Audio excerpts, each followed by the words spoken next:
Bapak Pembina P2TL Jakarta Timur, Bapak Abdul Somad Arif. Yang kami hormati pengurus P2TL Jakarta Timur, Bapak Riyadi selaku Ketua, Bapak Dasijo selaku Sekjen, Ibu Sri Rejeki Ediati selaku Bendahara, dan pengurus yang lain yang tidak bisa saya sebutkan satu persatu.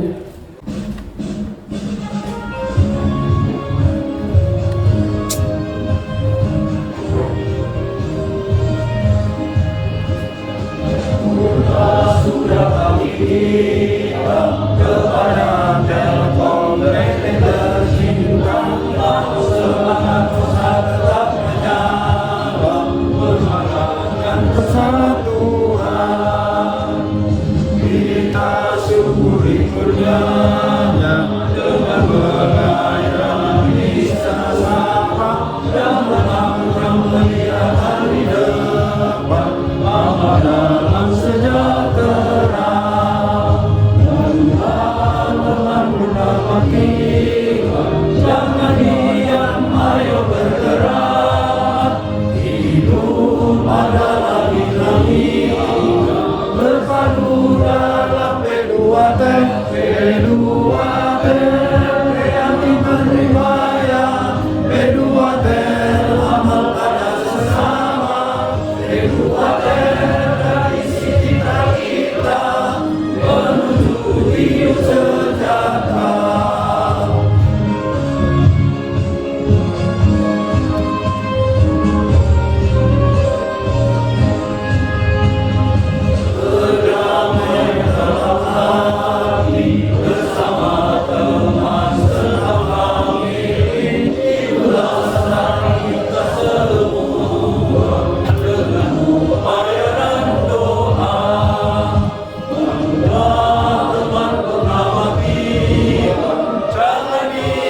Ayo bergerak, hidup adalah dinamika, berpadu dalam P2T, P2T, kreatif berimbaya, P2T, amal pada sesama, P2T, tradisi cita kita, menuju hidup sejahtera.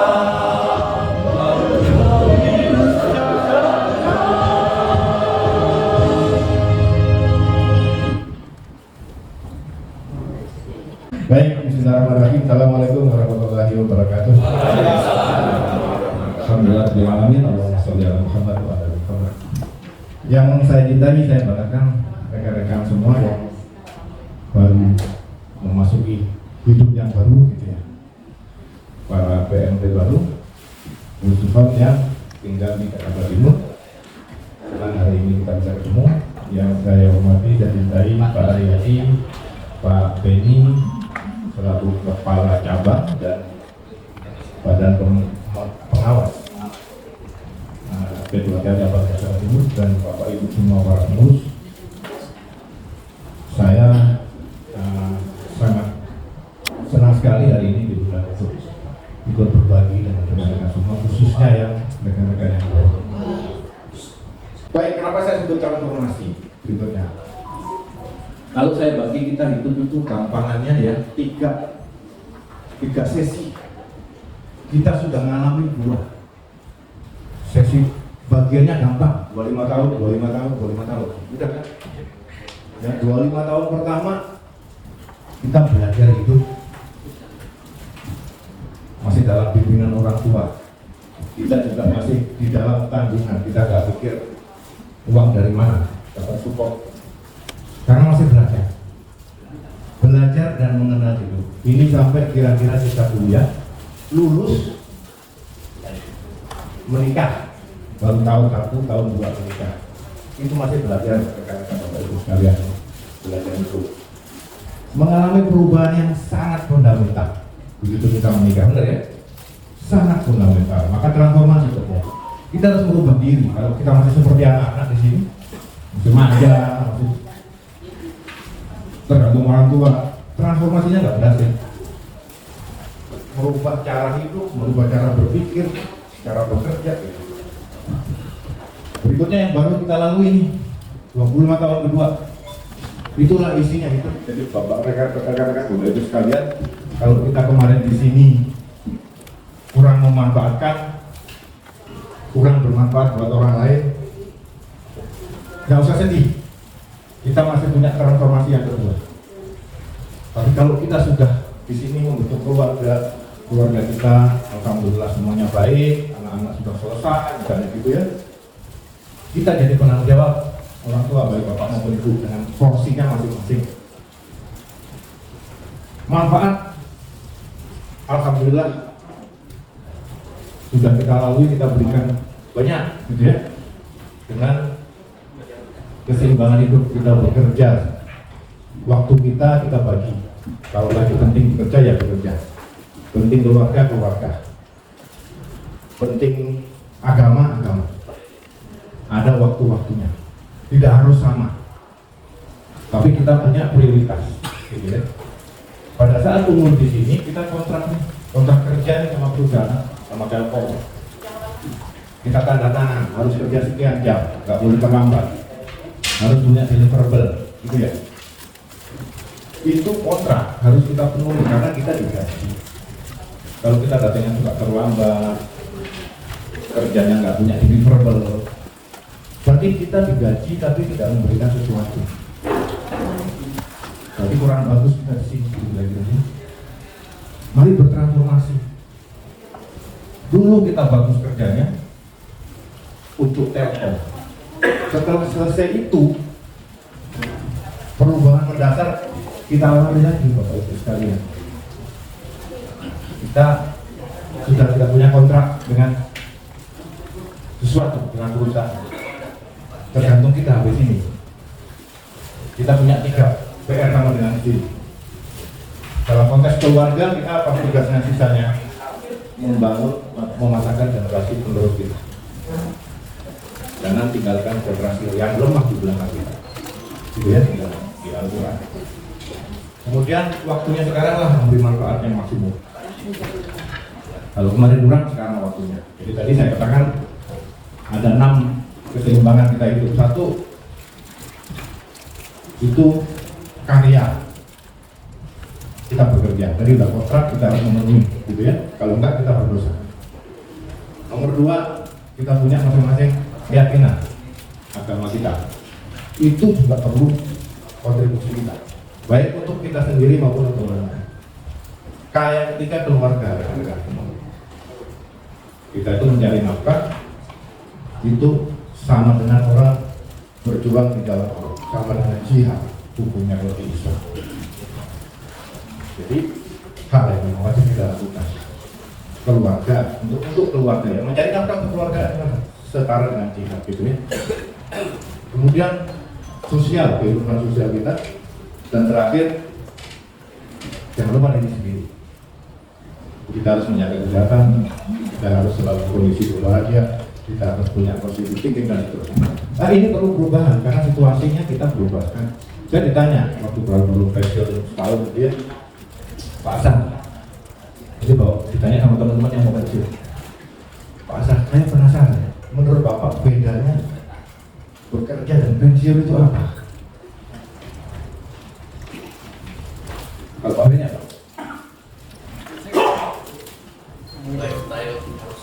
Lifestyle terus. Ya itu akibatnya. Tapi apa yang paling mendasar perubahan perbedaannya? Kalau saya ditanya itu adalah pensiun itu enak. Paling utama buat saya nggak ada yang nunggu, ya. Tidak terikat. Nggak ada yang merintah, nggak ada yang meriksa, nggak ada yang ngawasin. Nganggur dibayar. Nganggur dibayar. Tapi, dengan kebebasan itu justru tantangannya adalah bagaimana kita memanage diri sendiri. Nanti berikutnya, bagaimana kita menyikapi transformasi ini, gitu ya. Kita harus menjadi orang seperti apa. Next, waktunya hanya 30 menit menjadi kurang 15 menit. Transformasi masa pensiun Jadi saya katakan ada perubahan yang sangat mendasar di kehidupan kita. Mau tidak mau, kita mengalami itu. Yang harus kita manage, satu, pola pikir kita. Waktu bekerja dan sekarang pensiun. Yang berubah mendasar apa? Pasti pendapatannya. Pendapatannya ada yang naik kan? Enggak ya, berapa persen? Ada yang ngasih kira-kira ke saya? Berapa persen? Menjadi berapa persen? 20%? Ada yang 20%? Di atas 20% ada? Coba itu kasar. Nggak ada. Di atas 20% nggak ada. Kalau saya masih jauh. Anjlok. Jadi direksi terus pensiun. Karena nggak ada pensiun direksi, nggak ada pensiun itu kawin sama dengan bapak ibu. Dan satu ya satu gitu. Jadi intinya ada perubahan mendasar tentang finansial. Ya. Perusahaan saja, Telkom kan sama transformasi. Saya ngalamin semua transformasi, mulai dari saya mulai masak. Yang dulu perubahan telepon analog jadi telepon digital, ya, otomatis bukan digital, telepon otomatis, kemudian jadi digital. Itu ada transformasi kata Telkom transformasi. Kalau menurut saya bukan transformasi, itu baru proses re-engineering aja. Karena bisnisnya berubah nggak? Enggak, dari telepon ke telepon juga kan? Kalau kita punya bisnis transportasi, kira-kira dari mobil yang lama jadi mobil yang baru. Caranya ya ngobrol gitu aja. Hire sopir gitu ya, maintain mobil sama aja. Nah, transformasi besar-besaran terjadi kalau pola pendapatannya berubah. Ini menjustifikasi kita pensiun itu transformasi yang besar-besaran. Telkom begitu telefoninya nggak laku, berubah kemana? Ke data ya, ke Indo. Beda nggak bisnisnya? Sangat berbeda. Kalau tadinya usage orang ngomong, setiap ngomong per menit ditarikin uang, video langganan ya, benar ya? Langganan. Berbeda banget. Dulu jualan jaringan kecil aja cukup untuk voice, sekarang nggak bisa. Harus banget besar-besaran. Uang keluar dulu, pendapatannya belum tentu. Maka berubah total rekan-rekan. Telkom zaman itu berubah total. Sekarang data pun sudah lemah. Berubah total nggak Telkom hari ini? Termasuk bapak-bapaknya yang tadi kan? Dikurangi lagi.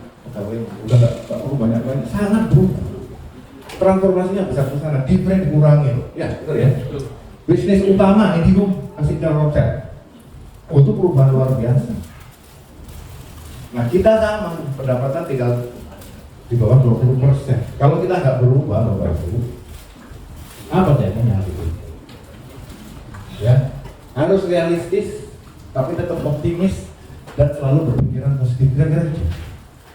Jadi saya setahun pensiun, saya untuk merubah mindset saya, karena saya dengar orang itu kadang-kadang pensiun masih keluar rumah gitu ya. Keluar, pokoknya keluar rumah lah, nongkrong di mana, pulang sore gitu ya. Karena lupa minggu juga pergi, padahal ribut gitu ya, karena pensiun nggak ingat hari lagi, kita harus pergi gitu. Agak merah kalau pergi gitu ya. Saya mempedekan diri, saya mendeklar dalam hati saya, tapi saya lakukan. Saya nggak ngomong, dan nggak ada orang yang, bahkan istri saya pun nggak tahu saya punya tekad itu. Saya tidak akan menginjak kantor TLT setahun sejak saya pensiun, untuk meyakinkan diri bahwa ya saya ini orang lepas, nggak ada urusan di sama kantor. Kantor itu jalan sendiri kalau kita tinggal. Ada yang bilang ini kalau saya tinggal ini gimana menurut yang nerusin ya, nanti bisa nggak mereka ya? Nah itu pikiran terlalu pede, terlalu sok penting. Enggak, banyak yang bantuin kita, jangan khawatir.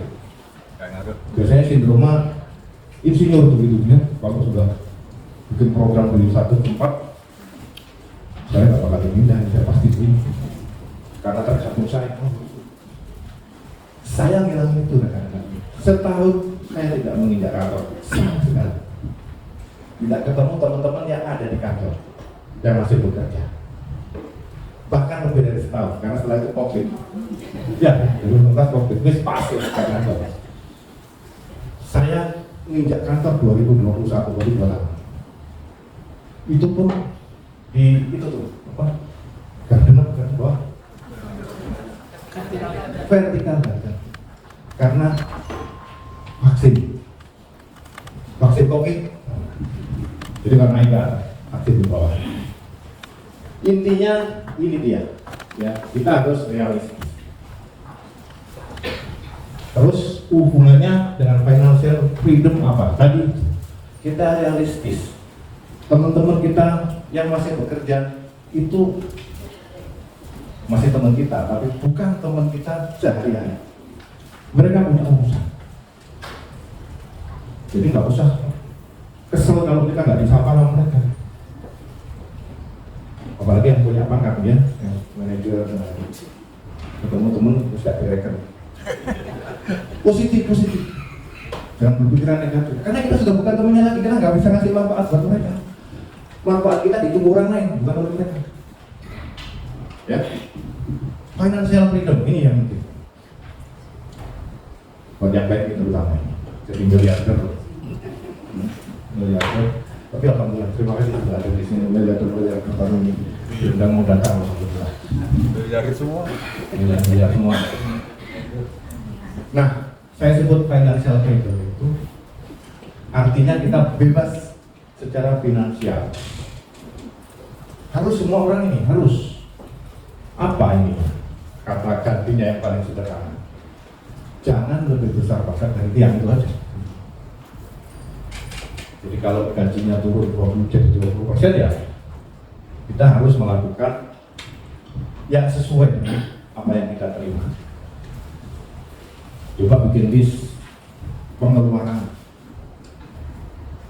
Bedakan pengeluarannya fix dan pengeluarannya variabel. Ya, ini teori ekonomi gampang. Yang fix nggak cuma hari ini toh. Fix itu kalau yang masih punya anak sekolah harus disisakan sekolah, ditulis. Ini pengeluaran sekolah, nggak sekarang. Anak-anak menikah dan seterusnya. Itu pasti keluar suatu hari. Ya. Yang lain-lain silakan dicoret-coret, nggak perlu. Kartu kredit otomatis debit, nggak perlu tulis. Ya, bikin lupa diri. Saya itu termasuk melakukan pembersihan rumah. Ya. Saya setahun sengaja saya cek baju saya keluar dari lemari berapa biji. Ternyata 80% nggak keluar pak. Dari lemari pak setahun.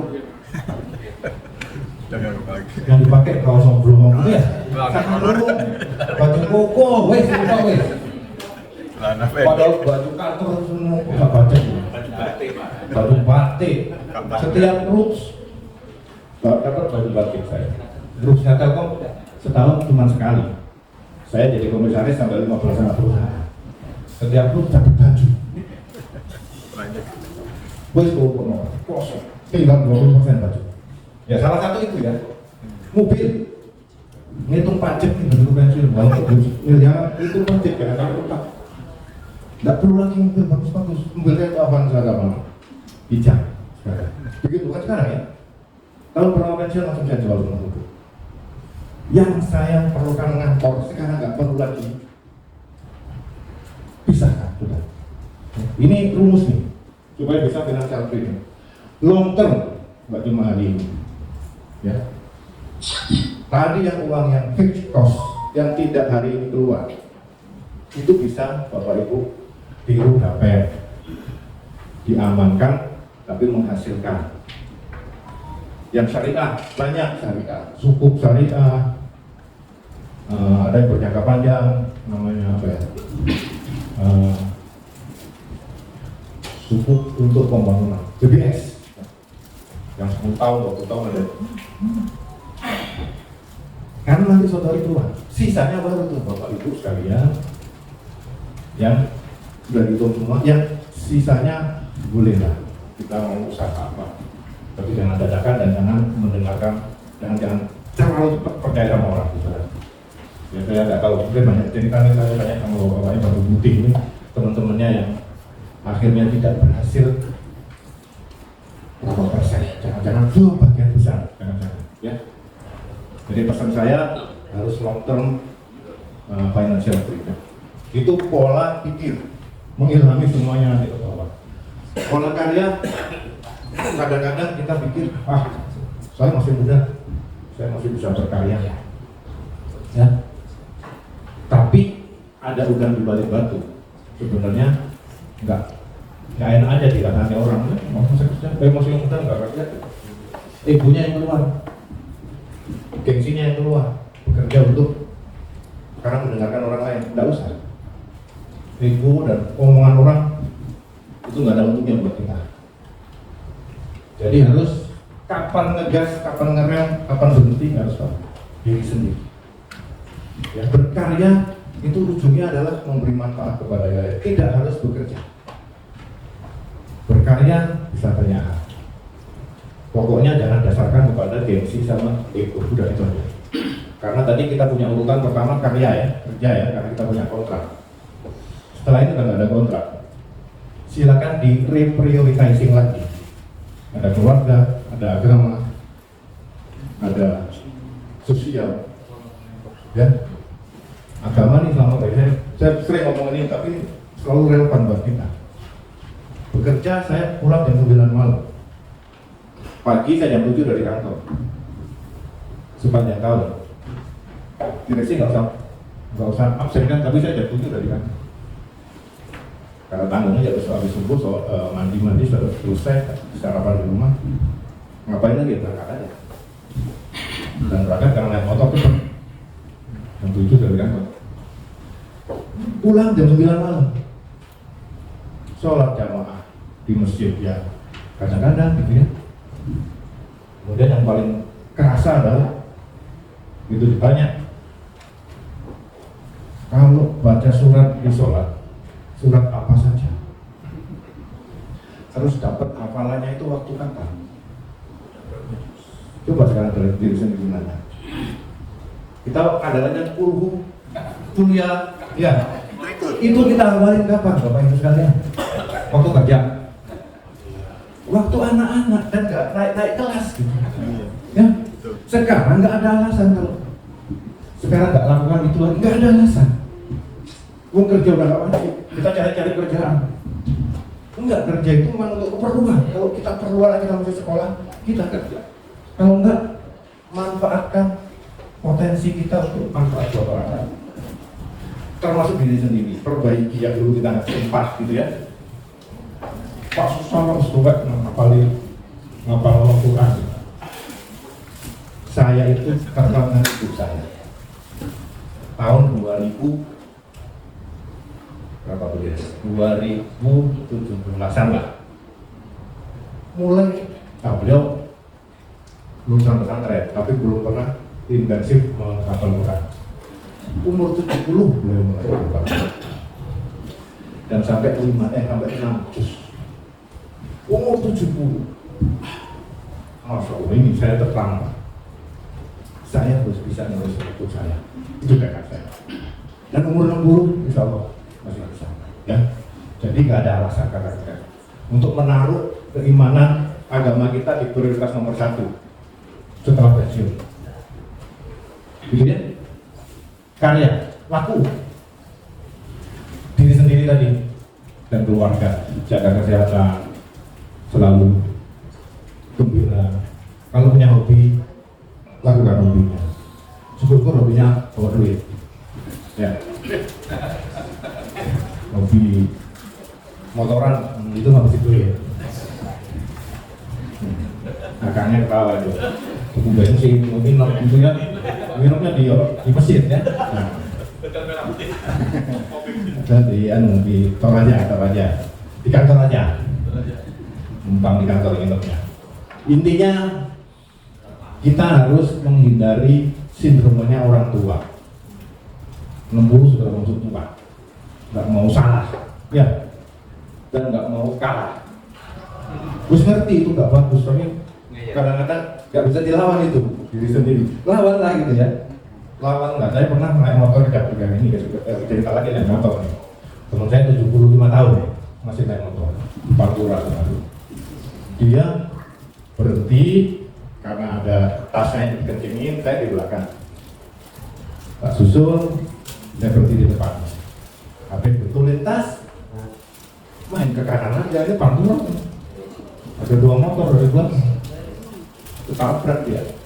Motor 2 itu lempar, motornya lebih rusak dari motor karantina.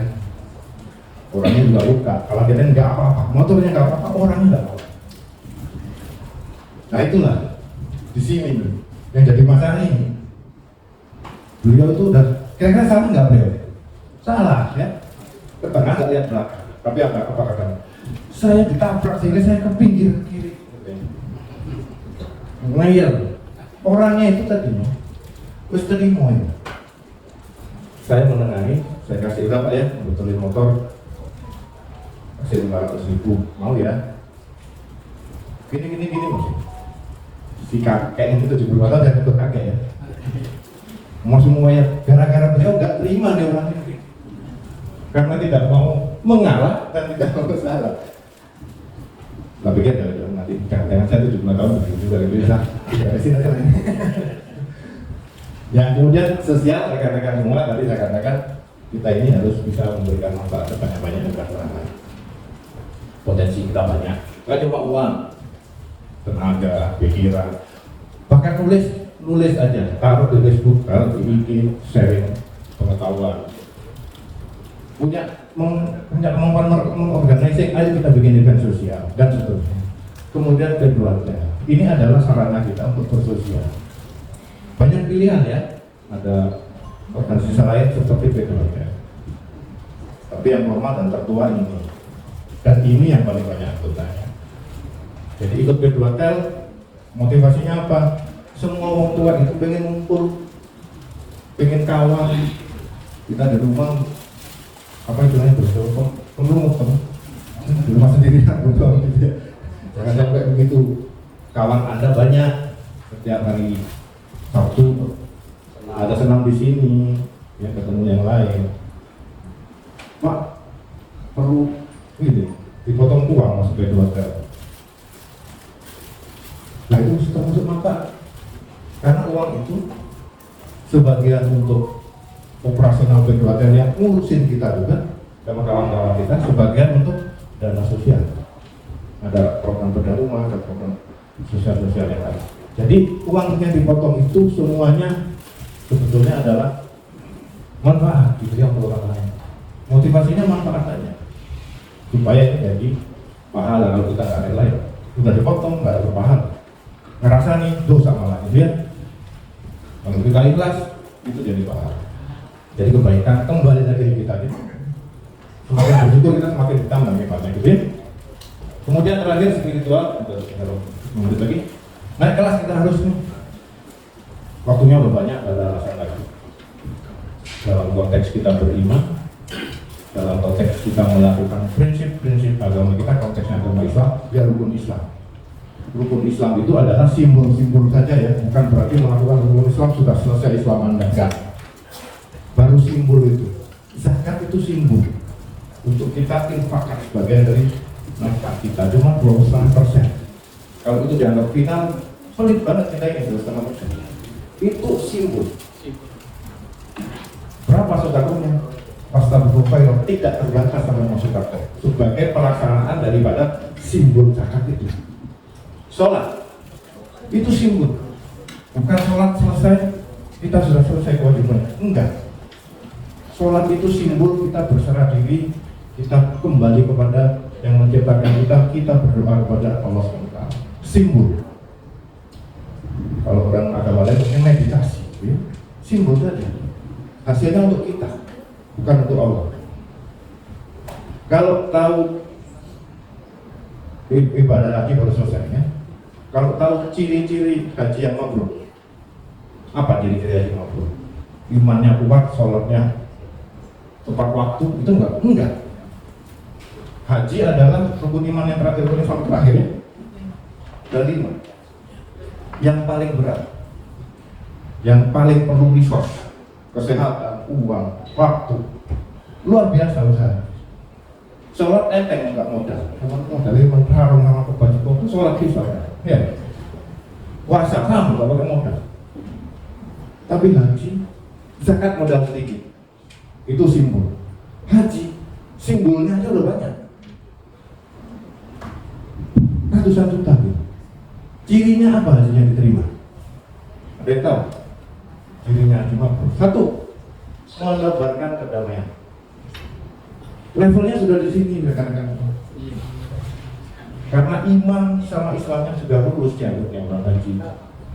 Menebarkan kedamaian, memberi makan orang lain. Itu cirinya. Terakhir berkata dengan lemah lembut. Tidak ada itu. Bagaimana dia iman, bagaimana dia sholat? Enggak lah. Karena sholat dan beriman itu belum selesai. Orang sudah haji, dianggap sudah selesai. Kalau hajinya diterima, ya. Berarti dia imannya teruji, Islamnya bisa. Kita harus sampai di kelas yang itu tuh sekarang ini. Karena waktunya udah penuh nih, ya. Udah nggak ada target lagi, gitu ya. Nggak perlu tanda tangan SKI lagi. SKI-nya sama Tuhan. Ya baik, terakhir ini oleh-olehnya surat buat pensiunan, surat Al-Quran buat pensiunan. Kita diingatkan sama Al-Insya. Bismillahirrahmanirrahim. Alam nasrah. Bukankah nasrah itu dari syarokah itu melapangkan? Tapi ini salah, bukan telah ya. Ini kalau yang belajar bahasa Arab ini film zombie ya, bukan film mati ya. Berarti ini continuous form kalau bahasa Inggris. Terus susah maksudnya. Bukankah kami melapangkan dadamu? Sudah nggak ada SKI lagi, nggak ada yang perintah ya? Iya. Sudah lapang dada kita hari ini. Ramadana anggawis, dan kami telah turunkan beban dari punggung. Kita menurunkan beban, maaf. Sudah lega. Ini turun saat Rasulullah sudah bulannya karena di Mekah sudah sekian tahun masih belum bertambah yang mempercayai itu, sehingga Allah menghidupkan itu. Ya. Alladzi anqadha, beban yang memberatkan punggungmu. Intinya kita hari ini sudah lega. Kita sudah selesaikan satu tugas siklus hidup yang kedua, gitu kita ya. Dan kami telah tinggikan nama warofana laka dzikra. Dzikra ini zikir artinya pengingat itu artinya nama. Jadi kalau kita ingat, kita selalu lakukan. Kalau orang meninggal, kira-kira yang disebut-sebut kebaikan apa keburukan? Pasti kebaikan. Nggak ada orang mengantar jenazah. Bapak ini dulu pernah mencuri atau enggak ada. Bapak ini kita saksi bapak ini baik ya, clear, gitu ya. Mendem jeruk. Bapak-bapak ada acara perpisahan kan? Ada bapak ibu, ada testimoni dari kawan-kawan. Kira-kira testimoni ini bapak, saksi bapak ini dulu pernah mengambil meja ini, bawa pulang, enggak. Pokoknya bapak sudah berkarya baik. Terima kasih banyak kontribusinya kepada perusahaan. Gitu kan? Itu warofa'na laka. Allah sudah meninggikan nama-nama kalian. Gitu kan? Otomatis ini adalah kodratnya manusia. Wa inna ma'al usri yusra. Ini yang penting. Jadi kalau kita sudah selesai masalah, selesai satu tugas, datang tugas yang baru, ada kesulitan lagi nih gitu ya. Nah, tapi dihibur. Sesungguhnya bersama kesulitan, bukan di belakang kesulitan, bersama kesulitan ada diberikan kemudahan. Kalau kita mau mencari dan kita mau berusaha, diulang lagi. Ini adalah motivasi. Ya. Kalau tadi ini informasi, ini motivasi. Kemudian, wa idza qara'ta bangsok, apabila kamu telah selesai satu urusan, apabila kamu sudah pensiun, sudah dapat SK, gitu ya. Wa ila rabbika tetaplah bekerja keras, ya. Inna fa idza qara'ta bangsok, maka bekerja keras. Tetap bekerja keras. Dan kuncinya wa ila rabbika farghab, hanya kepada Allah kita berharap. Jadi bukan berarti tadi pensiun ada masalah, nganggur dibayar, enggak, ada masalah lagi gitu. Tapi jangan khawatir, ada solusinya gitu ya, ada solusinya. Dan apa yang harus kita lakukan? Bekerja keras, tetap bekerja sesuai dengan kesulitan, sesuai dengan problem, sesuai dengan tantangan yang kita terima setelah terima SK pensiun. Dan jangan lupa tingkatkan tadi yang kita kelasnya naik aktor itu ya, bagaimana keimanan kita, bagaimana kita. Itu pesan bukan sebagai pembina tapi sebagai kawannya Bapak Ibu sekalian, karena pembina ini turun dari langit tiba-tiba jadi pembina ini. Karena saya tinggal di Jakarta Timur dan kenal dengan rekan-rekan Bapak Ibu semua terus. Mudah-mudahan bermanfaat dan mudah-mudahan membawa sesuatu positif ya, jadi pertinggal di sisa kehidupan kita menjalani masa-masa pensiun. Dan semoga kita semua selalu diberikan kemudahan, diberikan keberkahan dari Allah SWT. Assalamualaikum warahmatullahi wabarakatuh.